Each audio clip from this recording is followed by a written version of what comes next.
айды көздөй, күндү көздөй барышат, жылдыздарга кызыл желек тагышат. Ким болсо да эң биринчи билимди жөп жөнөкөй мугалимден алышат. Мен мугалим чырак түндү жарыткан, өз милдетин аткарууга ашыккан, нечен деген окуучуга аталыкпай билим берип бүт дүйнөнү тааныткан. Мен Козубаева Гүлкыз Абдикаюмовна Тастанбек Бердиев атындагы орто мектебинин технология мугалими болуп эмгектенип келүүдөмүн. Менин педагогикалык улуу сапардагы башкы максатым заман талабына ылайык билимдүү жана тарбиялуу окуучуларды окутуп тарбиялоо. Менин бул максатыма жетүүмдө окуучуларым менен алып барып жаткан тарбиялык иштерим негизги орунду ээлейт.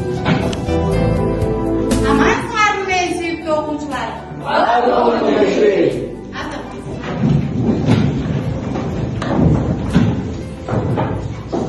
Маанайыңар кандай? Меники дагы зор. Жакшы эс алып келдиңерби? Дагы бир эле силерге жагымдуу маанай таратуу үчүн мына бул жерге мен ар бир окуучума тийиштүү болгон комплимент сөздөрдү жаздым.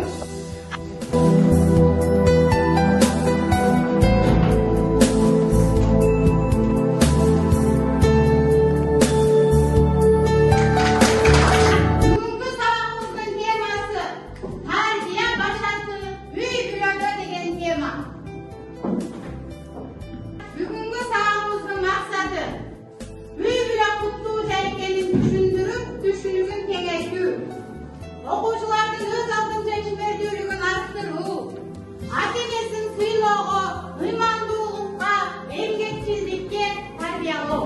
Анда эмесе балдар, бүгүнкү жагымды теманын алдынан мен силерге спикер аркылуу суроолорду даярдаганмын. Ушул барабандын жардамында бүгүн мен окуучуларга жаңы тема боюнча суроолорду иштедим. Андан кийин кайсы окуучу аты чыгат бул жерде белгисиз, кайсы окуучуга айланып, кайсы окуучунун аты чыкканда ошол окуучу туруп берилген суроолорго жооп берет. Ана бул жерде бизе кимдин аты чыкты? Мамаханын аты чыкты. Мамаха суроолорго жооп беребиз. Бактылуу үй бүлө дегенди кандай түшүнөсүздөр? Бактылуу үй бүлө дегенде бул үй бүлөбүз, биз өзүнчө мамлекетпиз. Мамлекетте сыйлоо, урматтоо, бири-бирине сыйлап, бири-бириге жакшы мамиле кылуу. Сайланат, ана карап туралычы кайсы окуучубуздун аты чыгат экен.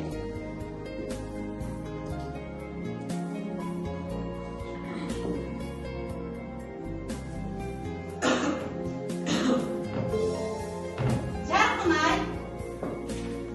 Негизинде эле окуучу бул эң биринчи тарбияны бул окуучу үйдөн алат. Үчүнчү суроо. Райхан. Эчки үй бүлө деген эмне?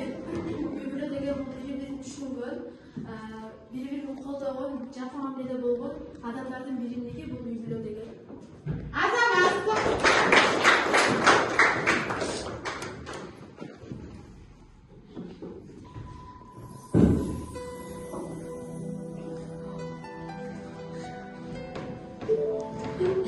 Фатима. Үй бүлөнү ким башкарат? Үй бүлө өзүнүн мыйзамдары бар, кичинекей мамлекет.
ülkünün, memleketin içki тазалығын, тәртібін көзөмөлдөөчү бул эне. Ал табиятынан тазалыкты сүйгөн, сарамжалбуу, мыкты инсан.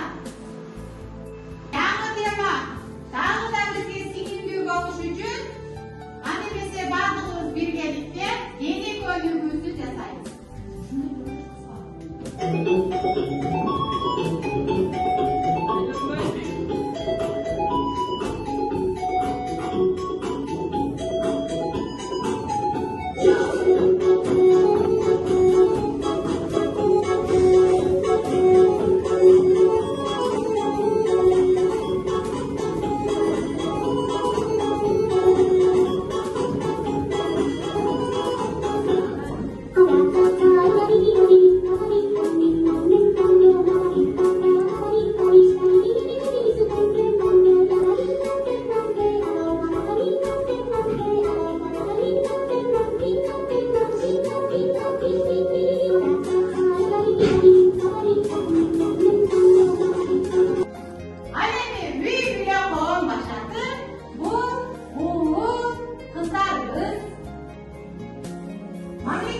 Mamleketin garanları kataralardı, ballar gana kızlar dep esepteler. Alar bu mamlekette erkin gana hamkorluktun altında yaşaşar. Alardın hukukların mamleket başçısı ata gana yeni korgoy. Anamazlar bu yerde emre durar, Kuş, yeni kanatla aylanmış üçün cizde kim ne görüyorlar gerek? Ata yeni, cana, muhallim. Yeni, harbiyanı ballar kaydan alır. Ata yeni den alır. Bilimli olsa, muhallimden alır. Kuş büyüklükte engin kanadı beni uçu üçün, mına kuşu muğalim cana ademi, cana bacılar. Bakalım.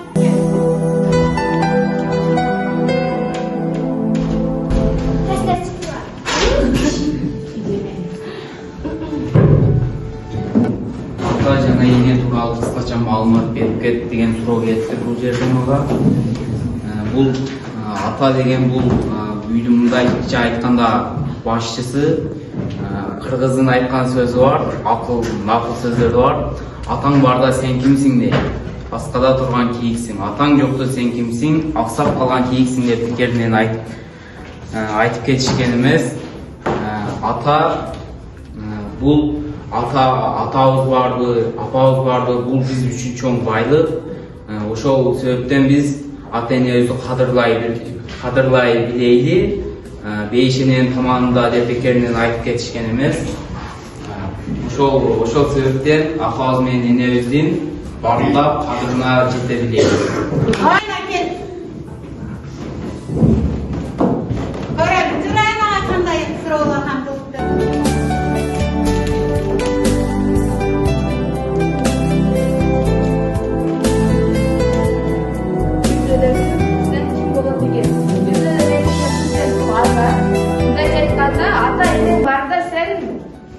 Senden ötken millioner yok dediler. Ошондуктан үй-бүлөдөгү президент кылып ата деп коюлду. Atamaz. Bak öğretken.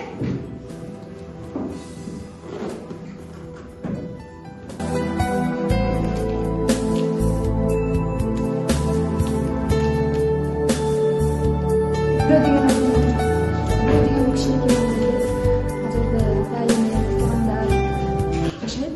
Эми ал жерде сый урмат болуш керек, бири-бирин сыйлап.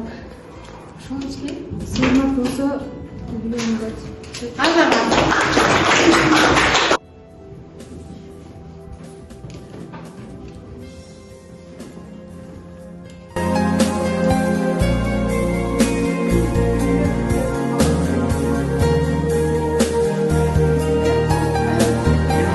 Үй-бүлөдө берилет. тарбия аркылуу бала же оңолот, же бала оңолбойт да. Мисалы, кандай гана үй бүлө болбосун, ал жерде негизинен эң биринчи сый-урмат болуш керек, бири-бирини түшүнүү болуш керек. Үй бүлөдө сый-урмат болсо, бири-бирини угуу болсо,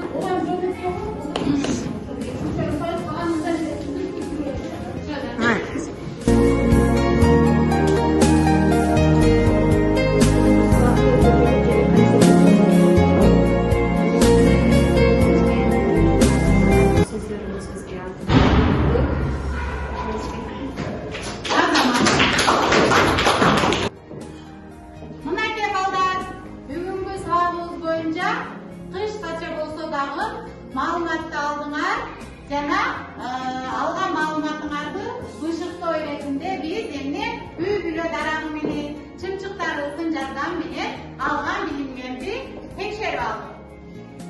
Ата аска тоо, эне боорундагы булак, бала ортосундагы шамчырак демекчи.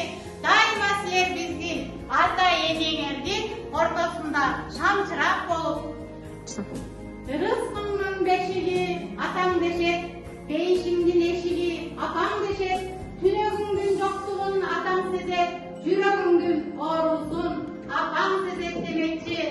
Мына бүгүнкү биздин тарбия башасы үй бүлө деген темабыз аягына чыкты. Силерге аз да болсо маалымат берген болсом, мен кубанычтамын. Анда эмесе бүгүн сабакка түшүнгөн болсоңор, ар бириңердин алдында кагаздар бар. Ошол кагаздарга сабак боюнча өзүңөрдүн ой пикирлериңерди жазып кетсиңер.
Бакыт дебейм мына мындан башканы, балдар менен өткөн өмүр гүл өмүр, саламат